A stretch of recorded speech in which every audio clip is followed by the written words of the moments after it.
Time time बहुत ज़्यादा important है। इसे बर्बाद ना करें इधर उधर दोस्तों के चक्कर में, ठीक है। माना कि फ्रेंड्स भी इंपॉर्टेंट है, मेरे भी एक बार आपकी जॉब हो जाएगी, फिर आप कहीं भी घूमिए, खुद भी घूमिए, फ्रेंड को भी घुमाइए। अभी आपके पास अगर घूमने भी जाते होंगे, खाने पीने का फायदा है, तो पहले अपनी जॉब सिक्योर कीजिए, उसके बाद खूब घूमिए। और सबसे बड़ी बात, तसल्ली रखिए दोस्तों। आपको सब्र तो रखना ही पड़ेगा, पेशेंस, कि मन को इधर उधर मत लाओ, मन को भटकाओ मत। अगर मन भटका तो जिंदगी भटकी, अगर मन भटका तो जिंदगी भटकी। देखिए लीजिए, समझ लीजिए, वो इस दुनिया का सबसे ज्यादा शक्तिशाली आदमी है जिसने अपने मन पर कंट्रोल कर। पढ़ रहे, ठीक है, तो वो तुमसे कहेगा आज नहीं पढ़ रहे, आप सो जाते कल पढ़ लेंगे, तो उसको तुम बोलो बेटा आज ही पढ़ना है, कल से नहीं पढ़ना है, ठीक है। वो तुम्हें बेवकूफ बनाता है, तुम उसको बेवकूफ बना दो। हेलो दोस्तों, कैसे हो सब सारे के सारे? आई होप आप सब बढ़िया होंगे और मस्त तरीके से अपनी पढ़ाई को और अपने एम को पाने के लिए जी जान से मेहनत कर रहे होंगे। दोस्तों, आप सबको मैं एक बात बता दूं कि अपने जीवन में अगर आपको कुछ करना है तो दो चीज़ का बहुत ध्यान रखना पड़ेगा आपको। पहली बात तो ये कि दोस्तों, टाइम बहुत ज़्यादा इंपॉर्टेंट है। इसे बर्बाद ना करें इधर उधर दोस्तों के चक्कर में, ठीक है। माना कि फ्रेंड्स भी इंपॉर्टेंट है, मेरे भी फ्रेंड्स हैं, आपके भी फ्रेंड्स होंगे, लेकिन एक फ्रेंड्स अगर आपकी फ्रेंड्स आपके नहीं समझता है तो फ्रेंडशिप का कोई फ़ायदा नहीं है, ठीक है। तो आपके फ्रेंड्स को बोलिए कि मेरे पास समय कम है, ज़्यादा इधर उधर घूमने के लिए आप अपने आप को रोकिए, क्योंकि एक बार आपकी जॉब हो जाएगी, फिर आप कहीं भी घूमिए, खुद भी घूमिए, फ्रेंड को भी घुमाइए।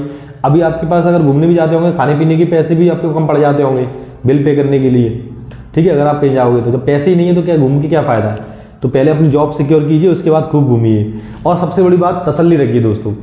आपको सब्र तो रखना ही पड़ेगा, पेशेंस आपको रखना पड़ेगा। देखिए, कोई 4 साल में नौकरी रहे, कोई 5 साल में, कोई 2 साल में, कोई 1 साल में, तो ये सब डिपेंड करता है कि आपने कितनी मेहनत की, और डिपेंड करता है कि आपका आपने मतलब कब से आप मेहनत। ऐसा नहीं है कि कोई फर्स्ट अटेम्प्ट में पेपर निकाल रहा है तो वो बहुत लंबे समय से मेहनत कर रहा होगा, उसने 1 साल में नहीं कर सकता, ठीक है। तो अगर 1 साल में कर सकता है तो माइंड भी उसको गॉड गिफ्टेड हो सकता है, माइंड बहुत तेज चलता हो, चीज़ों को जल्दी कैप्चर कर लेता होगा, जल्दी एक्सेप्ट कर लेता होगा, तो वो भी हो सकता है। लेकिन अगर आप कोई ऐसा है जो 1 साल में सिलेक्शन ले रहे, तो आप उसकी तरह ना सोचें, आपका भी सिलेक्शन होगा, गारंटी से होगा। लेकिन उसके लिए आपको एक बार बस धैर्य रखना है और अच्छे से अपने सारे सब्जेक्ट टॉपिक वाइज कवर करने हैं, और उसके बाद देखिए रिजल्ट जरूर मिलेगा आपको, ठीक है दोस्तों। चलिए फिर, स्वागत है, अभिनंदन है आपका मेरे YouTube channel all in one study में, ठीक है। आप सब बहुत बढ़िया होंगे, मैं ऐसी उम्मीद करता हूँ, ठीक है। उसके बाद बिना देरी करे हुए और मैं अपने टॉपिक की तरफ चलूंगा, ठीक है। तो आज का टॉपिक ये है गाइस, जैसा कि लास्ट वीडियो में मैंने छोड़ दिया था अलंकार में, उपमा अलंकार मैंने आपको पढ़ा दिया था। तो उपमा अलंकार में मैंने आपको बता दिया था सा, सी, सरिस, इव और ये सब चीज़ें तुलना वाली चीज़ें आएंगी, तो आप समझ जाएंगे यहाँ पे उपमा अलंकार है। उसके बाद गाइस मैं आता हूँ आज, उपमा अलंकार के 3 प्रकार होते हैं गाइस। अगर आपने पहले नहीं पढ़े तो आप पढ़ लीजिए। उपमा अलंकार के 3 टाइप होते हैं, और पढ़ लिए हैं तो और अच्छी बात है, ठीक है। तो पहला जो होता है, पहला जो टाइप होता है वो होता है पूर्ण उपमा। पूर्ण उपमा अलंकार जो होता है वो होता है जहां उपमा अलंकार के चारों तत्व उपस्थित हों, पूर्ण उपमा अलंकार होता है गाइस। चारों तत्व उपस्थित होने का मतलब क्या है कि जैसे मैंने आपको बताया था, एक होता है उपमान, एक होता है उपमेय, और एक होता है साधारण धर्म, और एक होता है आपका वाचक शब्द। तो यहाँ पे ये जो है आपका वाचक शब्द है, क्या है? वाचक शब्द है।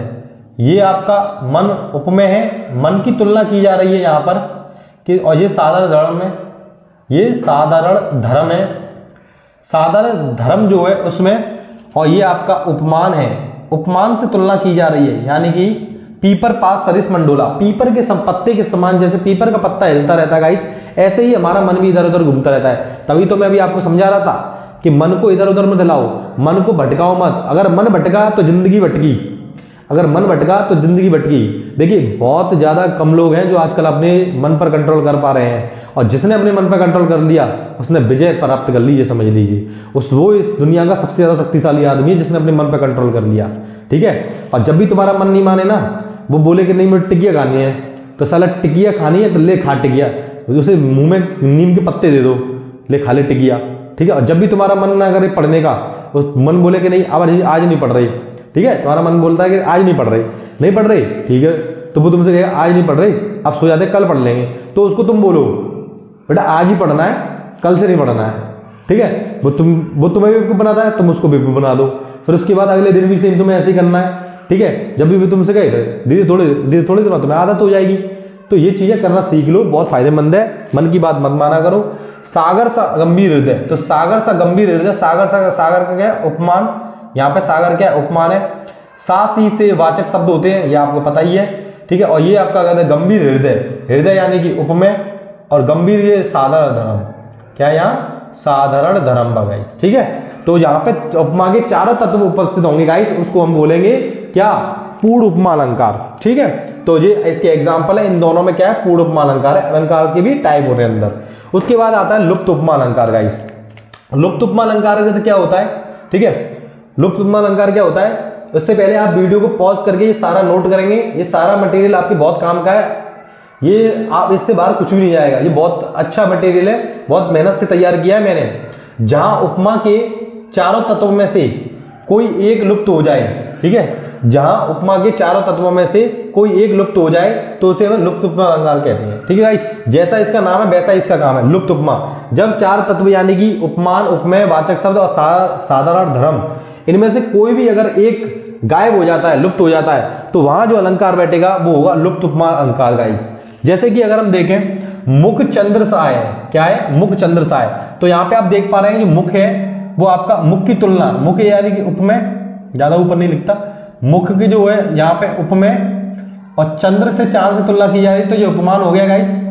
और साथ ही से जो होते हैं वाचक शब्द गाइस, यहाँ साधारण धर्म गायब है, तो ये क्या हो गया, ये आपका हो गया लुप्त उपमा अलंकार। क्या हो गया, लुप्त उपमा अलंकार। उसके बाद घन एव घन, इस एव का मतलब तुलना होता है, जिसमें मैंने लिखवाया था उपमा अलंकार में, घन एव श्याम, यानी बादल की तुलना श्याम से की जा रही है, ठीक है, बादल की तुलना श्याम से की जा रही है। तो यहाँ पे भी वो एक उपमेय श्याम और उपमान, और ये साधारण वो आपका वाचक शब्द हो गया, एव क्या हो गया, वाचक शब्द हो गया। तो यहाँ पे भी क्या है, ये यहाँ पे भी क्या है, लुप्त उपमा अलंकार होगा, ठीक है। उसके बाद आता है मालोपमा अलंकार। मालोपमा अलंकार में क्या होता है गाइस, जब एक उपमेय की तुलना अनेक उपमानों से की जाती है तो वहां मालोपमा अलंकार होता है गाइस।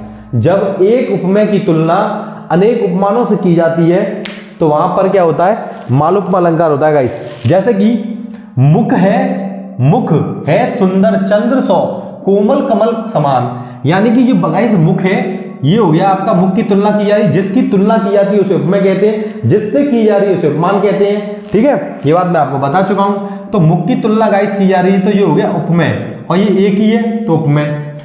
सुंदर चंद्र सौ, तो चंद्र सौ, सात से 100 आ रहे हैं, तो आप समझ गए। अगर मान लो इसका टाइप नहीं दे रखा है, जैसे कभी कभी यूपीएसआई में उपमा अलंकार तो है, उसके अंदर भी उसके पूछता है, यानी कि लुप्त उपमा, पूर्ण उपमा और मालोपमा अलंकार भी आपसे पूछ सकता है।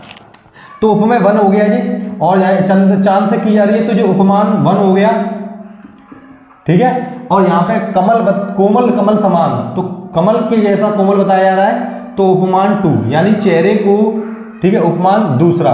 तो जब एक उपमेय हो और अनेक उपमान हो, जब एक उपमेय हो और अनेक उपमान हो तो वहां जो होता है मालोपमा अलंकार होता है गाइस, ठीक है। तो आप देख पा रहे हैं यहाँ मुख एक है और मुख को जो है कोमल भी बताया जा रहा है और चांद सा सुंदर भी बताया जा रहा है, दोनों तुलना की जा रही है। तो यहाँ पे गाइस जो अलंकार होगा वो होगा आपका मालोपमा अलंकार गाइस, ठीक है। उम्मीद है एक छोटा सा टॉपिक था बिल्कुल, आज जो आपका उपमा अलंकार कंप्लीट हो गया, कल हम दूसरा पढ़ेंगे, ठीक है गाइस। देखिए साइड में हो जाता हूं मैं, आप इसे नोट कर लीजिए प्लीज गाइस, आप पेन कॉपी लेके बैठना और एक एक चीज को नोट करें गाइस, ठीक है। और देखिए मैं देख रहा हूं आजकल कि आप मेरी वीडियो को लाइक नहीं कर रहे हैं, और लाइक शेयर सब्सक्राइब तो करना ही पड़ेगा, क्योंकि उसके बिना, ये आपके बिना मतलब चैनल आगे नहीं बढ़ेगा, आपको सपोर्ट करना ही होगा गाइस। अगर आपको शिक्षा को दूर दूर तक फैलाना है तो ऐसा करना पड़ेगा आपको, और ये शिक्षा को दूर दूर तक फैलाना बड़ा ही पुण्य का काम होता है कि आपके शेयर करने से किसी का और का भला हो जाएगा, कोई इंतजार कर रहा हो, ठीक है। तो उम्मीद करता हूं कि आपको मेरा लेक्चर अगर पसंद आया होगा, और ठीक है गाइस, तो नोट कर लीजिए इसे पूरा, शायद आपने लिख नहीं पाया हो, ठीक है। उम्मीद करता हूं कि आपको मेरा लेक्चर अगर पसंद आया होगा। अगर आपको पसंद आया है तो आप वीडियो को लाइक करें, उसे शेयर करें और चैनल को सब्सक्राइब कर लें, बेल आइकन को ऑल पर प्रेस कर लगाइए। ये बहुत ही जरूरी है, क्योंकि मैं अगर वीडियो डालूंगा तो आपके पास नोटिफिकेशन तभी पहुंचेगा जब आप उसे सब्सक्राइब कर लेंगे और बेल आइकन को ऑल पर प्रेस करेंगे। और अपने दूसरे भाई बंधु आपको पहुंचाना है तो शेयर तो करना पड़ेगा आपको, ठीक है। भाई बंधुओं के पास पहुंचाने में आपको हेल्प जब भी हो पाएगी जब आप उसे शेयर करेंगे, तो शेयर करना आपके लिए बहुत जरूरी है, आप शेयर करिए उसे दबा के, ठीक है। इसी के साथ मैं आकाश राठौर आपसे विदा लेता हूं। जय हिंद, जय भारत।